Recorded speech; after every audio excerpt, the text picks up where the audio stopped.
E nós vamos conversar com o professor da Faculdade de Direito da Universidade Federal Fluminense e integrante da Associação Brasileira de Juristas pela Democracia BJD, Rogério Dutra dos Santos.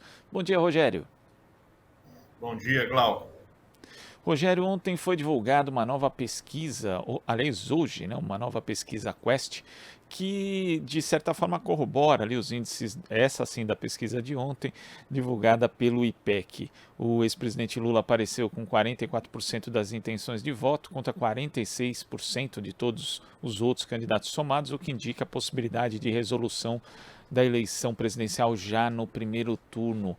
Em relação ao levantamento anterior, o candidato do PT oscilou 2 pontos para cima e Bolsonaro se manteve estagnado. Você acha que isso indica uma tendência? Pode ser que nessa reta final o voto útil acabe decidindo a eleição no primeiro turno, Rogério? Olha, Glauco, é uma possibilidade. A gente tem que sempre lembrar que a maior faixa de eleitores do Lula se situa na população que ganha até 2 salários mínimos. Então, isso significa que pode haver também um alto índice de não comparecimento, porque essa população mais fragilizada pode encontrar dificuldades reais ou produzidas artificialmente para chegar aos locais de votação. Então, isso é uma preocupação que nós temos que ter para o dia 2 de outubro, fazer com que os eleitores consigam chegar nos seus locais de votação. Mas fora essa questão pragmática, é óbvio que nos últimos dias houve aí uma espécie de turbinamento aí da campanha do ex-presidente Luiz Inácio Lula da Silva, no sentido de aproximar-se de eleitores que estavam ou indecisos ou de eleitores que estão pensando no voto útil contra a reeleição do presidente Jair Bolsonaro. Então, nesse sentido, sim, essa subida do Lula nessas pesquisas era já esperado, eu já tinha comentado isso aqui com você tem 1 ou 2 semanas, e eu acredito que sim, há essa possibilidade real do Lula conseguir levar as eleições no primeiro turno. Para isso, a campanha de Lula está investindo realmente nesse voto útil e em novas alianças. Né? O Lula agora se aproximou do Henrique Meirelles, que era um quadro histórico do PMDB, que já participou de alguns governos do PT e que chegou a ser, inclusive, candidato a presidente da República. Então, um outro símbolo aí da ampliação da aliança que o Lula está fazendo para tentar resolver as eleições no primeiro turno.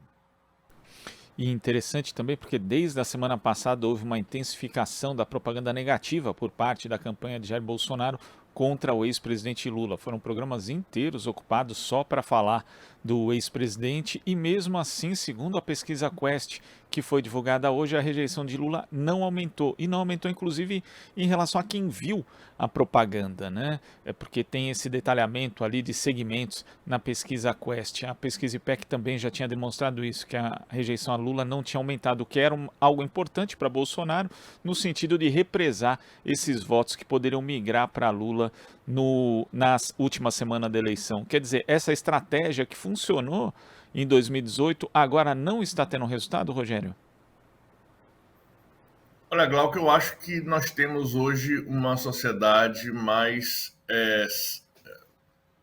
organizada em torno das mídias sociais, ou seja, nós não temos mais aquele momento de ingenuidade que foi a tônica das eleições de 2018. Né? A população já está habituada à utilização das mídias e das redes, especialmente do WhatsApp, Telegram, etc. E os nichos e os grupos já estão consolidados.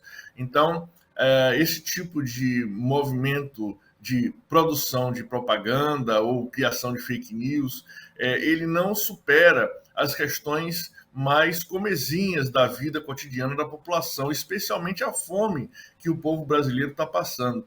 Então, é muito fácil as pessoas que estão numa situação de dificuldade hoje se lembrarem dos governos do Luiz Inácio Lula da Silva, que foram governos extremamente bem-sucedidos em termos econômicos, em termos de gerar uma situação de maior conforto para a população.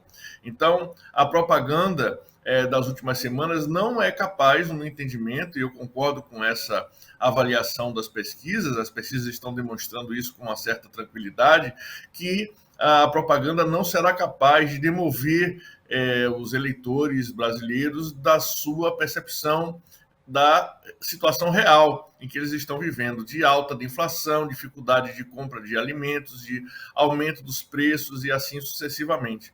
Eu acredito, portanto, que essa estratégia da campanha de Bolsonaro, embora em termos de política seja uma estratégia usual, ela não está produzindo os efeitos esperados.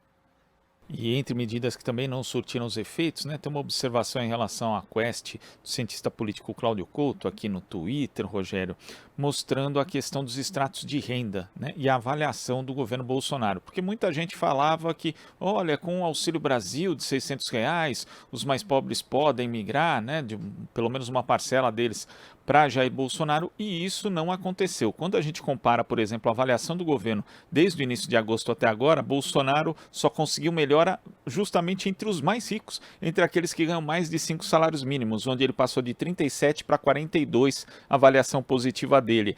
No extrato médio, entre 2 e 5 salários mínimos, a avaliação caiu de 47 para 35, e até 2, a avaliação negativa, e até 2 salários mínimos, a avaliação negativa se manteve ali dentro da margem de erro de 43 para 44%.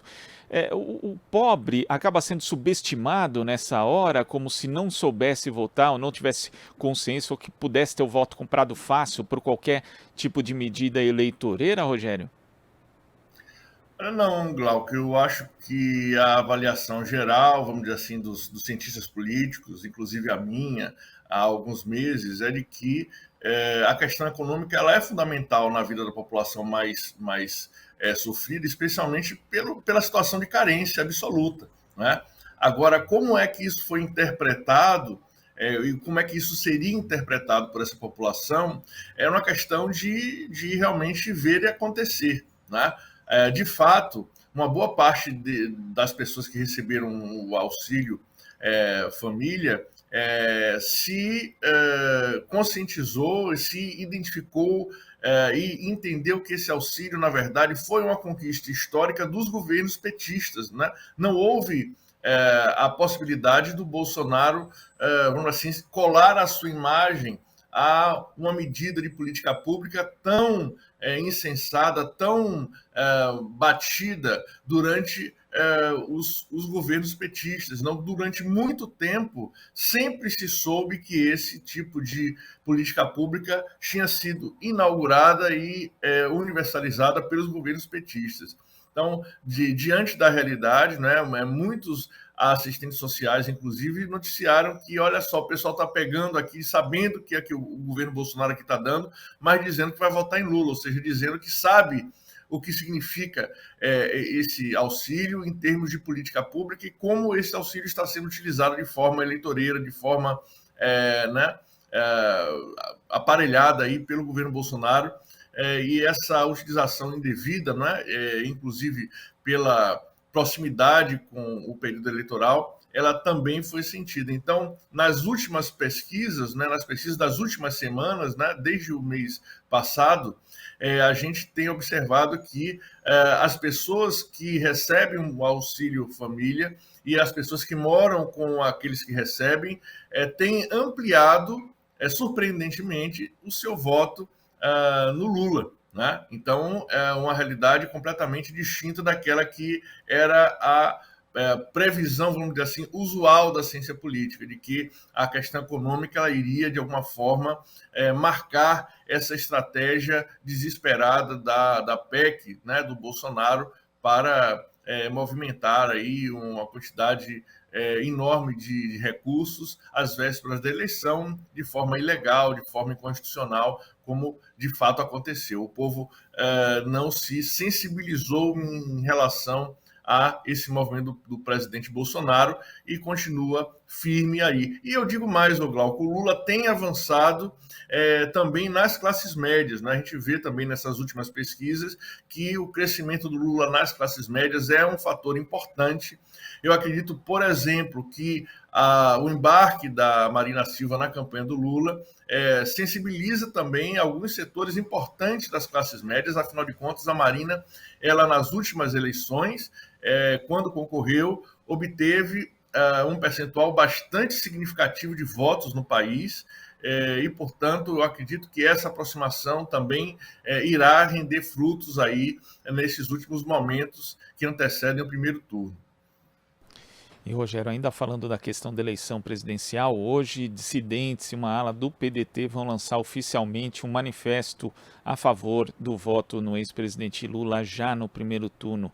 É um manifesto que tem aproximadamente 100 nomes, né, dos quais 30 são filiados ao PDT, inclusive alguns nomes históricos alinhados ao brizolismo, como Cidinha Campos. Como é que você vê essa movimentação dentro do PDT e o que ela pode significar na prática para o próprio futuro da legenda, em vista de uma campanha muito negativa do Ciro Gomes em relação ao Lula e também dessa postura, né, de você ter uma agressividade muito grande e até aliviar, em certa medida, em relação ao presidente Jair Bolsonaro? Rogério?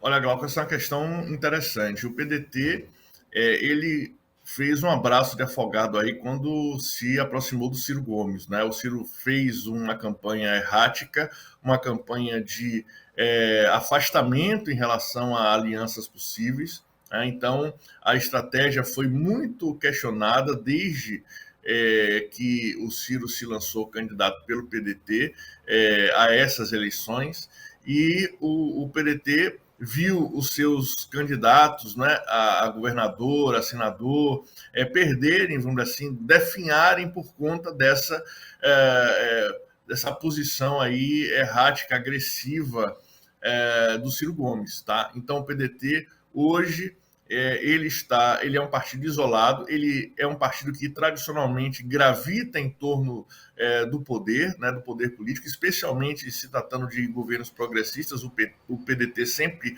gravitou em torno dos governos petistas, e hoje o PDT se encontra numa situação muito ruim por conta desse isolamento produzido pela estratégia complicada aí de campanha do Ciro Gomes, pelas posturas do Ciro Gomes. Então, esse manifesto é um sintoma, né, de descontentamento de setores do PDT. Eu acredito que esse manifesto ele seja um manifesto ainda restrito a setores, assim, setores secundários do PDT. Nenhum grande candidato ainda se descolou do Ciro Gomes como o candidato a presidente. Quer dizer, os candidatos que estão aí em campanha no PDT são leais à legenda e ao candidato da legenda, mas eles sofrem por conta disso, porque eu tenho certeza que uma boa parte dos candidatos do PDT gostaria de hoje estar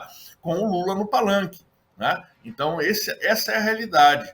E esse manifesto ele expressa isso, embora ele, repito, não seja um manifesto aí que tenha, vamos dizer assim, figuras que hoje estão disputando os cargos eletivos pelo PDT. Agora, mudando de assunto ainda dentro do PDT, Glauco, é importante frisar que o PDT também sofre, por outro lado, um ataque da extrema-direita. Tem setores minoritários do PDT que hoje representam uma espécie de renovação da extrema-direita, especialmente o grupo denominado Nova Resistência, né? E que tem como um dos seus próceres o ex-ministro da Defesa, Aldo Rebelo, que hoje é candidato ao Senado por São Paulo, tem aí 4% de intenções de voto, mas o Aldo ele tem se alinhado a posturas políticas minoritárias, né? Então, contra a população LGBTQIA+, né? Existem aí movimentos dessa nova resistência dentro do PDT que são, de alguma forma, emulam o nazismo, o antissemitismo, o fascismo. Muito preocupante, porque o Lula sendo eleito, saindo vitorioso, nessas eleições, o bolsonarismo vai ficar órfão e ele pode se aglutinar em movimentos como esse. Então, o PDT aí precisa tomar uma postura mais firme contra esses movimentos de extrema-direita dentro do partido, que hoje atinge aí quadros importantes do partido, como é o caso do Cabo Daciolo e, como eu falei, do ex-ministro Aldo Rebelo. Rogério, queria agradecer a sua participação aqui no Jornal Brasil Atual de hoje. Até a próxima. Até, Glauco, tudo de bom. Conversamos aqui com o professor da Faculdade de Direito da Universidade Federal Fluminense, integrante da Associação Brasileira de Juristas pela Democracia, BJD, Rogério Dutra dos Santos. Estamos apresentando Jornal Brasil Atual. As notícias que os outros não dão.